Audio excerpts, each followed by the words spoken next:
मध्य प्रदेश में हाल ही में संपन्न हुए उपचुनाव में आज सुवासरा विधानसभा पर भी मतगणना हुई। मतगणना में हाल ही में कांग्रेस छोड़कर भाजपा में आए हरदीप सिंह डंग को भाजपा ने अपना प्रत्याशी बनाया था। भाजपा प्रत्याशी हरदीप सिंह डंग ने अपने प्रतिद्वंदी कांग्रेस के राकेश पाटीदार को 29,440 मतों से पराजित किया। शुरुआती रुझान से ही श्री डंग लगातार बढ़त बनाए हुए थे। आपको बता दें कि सिंधिया समर्थक 22 विधायकों में सबसे पहले विधानसभा से इस्तीफा देने वाले सबसे पहले विधायक हरदीप सिंह डंग थे, जिन्होंने सबसे पहले विधानसभा की सदस्यता से इस्तीफा दिया था। डंग की ऐतिहासिक जीत पर पूरे मंदसौर जिले में भाजपा कार्यकर्ताओं में जबरदस्त उत्साह देखा गया। पूरे जिले में भाजपा कार्यालयों पर कार्यकर्ताओं की भीड़ लगी रही व कार्यकर्ताओं ने ढोल धमाकों के साथ आतिशबाजी एवं एक दूसरे को मिठाई खिलाकर जीत की खुशियां मनाई। शामगढ़ से पंकज नीडर की रिपोर्ट। हुआ और जीत हुई, इसके लिए आप क्या कहना चाहेंगे? तो श्रेय किसको देना चाहेंगे? हमारे भारतीय जनता पार्टी के कार्यकर्ताओं के पुरुषार्थ और त्याग और समर्पण के कारण आज अपेक्षित चुनाव में रिजल्ट जो आया है, इसके हमें पूरा विश्वास था। हम जानते थे कि भारतीय जनता पार्टी विजय होगी, क्योंकि जनता हमारे साथ थी। कांग्रेस झूठे वादों के आधार पर चुनाव लड़ रही थी। कांग्रेस के पास कोई मुद्दा नहीं था, कांग्रेस के पास कोई कार्यक्रम नहीं था। कांग्रेस झूठ के आधार पर चुनाव लड़ रही थी, जनता जानती थी। और भारतीय जनता पार्टी विकास के मुद्दे पर चुनाव लड़ रही थी और भारतीय जनता पार्टी का एक एक कार्यकर्ता बूथ पर काम कर रहा था और कार्यकर्ताओं का इतना मनोबल ऊंचा था कि भारतीय जनता पार्टी का जब प्रचार करने के लिए हम गांव-गांव में पहुंचे तो जन समर्थन जो हमने देखा था, उससे हम आश्वस्त हो गए थे कि भारतीय जनता पार्टी की विजय निश्चित है। सर, हमारे क्षेत्र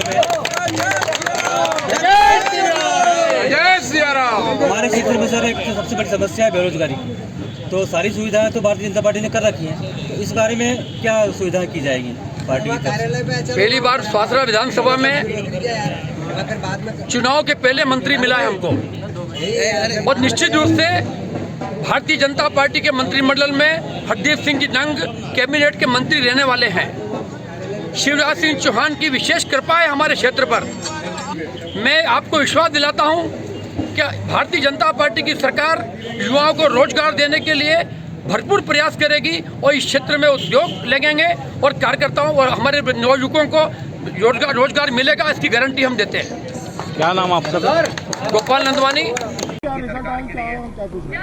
अभी थोड़ी देर पहले मतगणना की कार्रवाई पूरी हुई है और ईवीएम की और पोस्टल बैलेट सभी की मतगणना पूरी होने के बाद भाजपा के अधिकृत प्रत्याशी हरदीप सिंह डंग जी को निर्वाचित घोषित किया गया है और अभी रिटर्निंग ऑफिसर ने उन्हें वो सर्टिफिकेट प्रदान कर दिया है।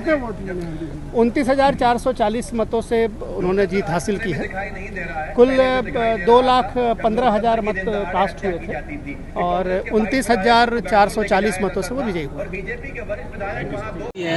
भारतीय जनता पार्टी के इसके लिए आप क्या कहना चाहेंगे? ये जीत भारतीय जनता पार्टी के कार्यकर्ताओं की और इस क्षेत्र के मतदाताओं की जीत है।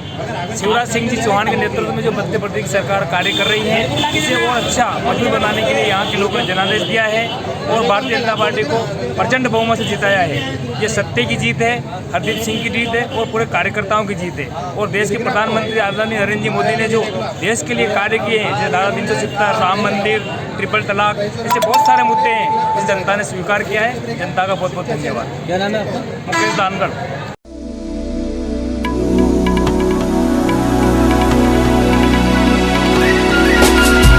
भवानी मंडी नगर पालिका द्वारा जन जागरूकता रैली निकाल लोगों को काफी दिनों से कोरोना महामारी के प्रति जागरूक किया जा रहा है, जिसके चलते पालिका अधिशासी अधिकारी शंभूलाल मीणा व सफाई कर्मचारियों द्वारा नगर पालिका से रैली आज भी निकाली गई, जहां लोगों को बिना मास्क के नहीं निकलने व मास्क लगाकर घूमने की समझाइश की जा रही है। बताया जा रहा है कि मास्क ही वैक्सीन है और मास्क ही कोरोना से बचाव का सबसे बड़ा उपाय है। भवानी मंडी से सुरेश वर्मा की रिपोर्ट।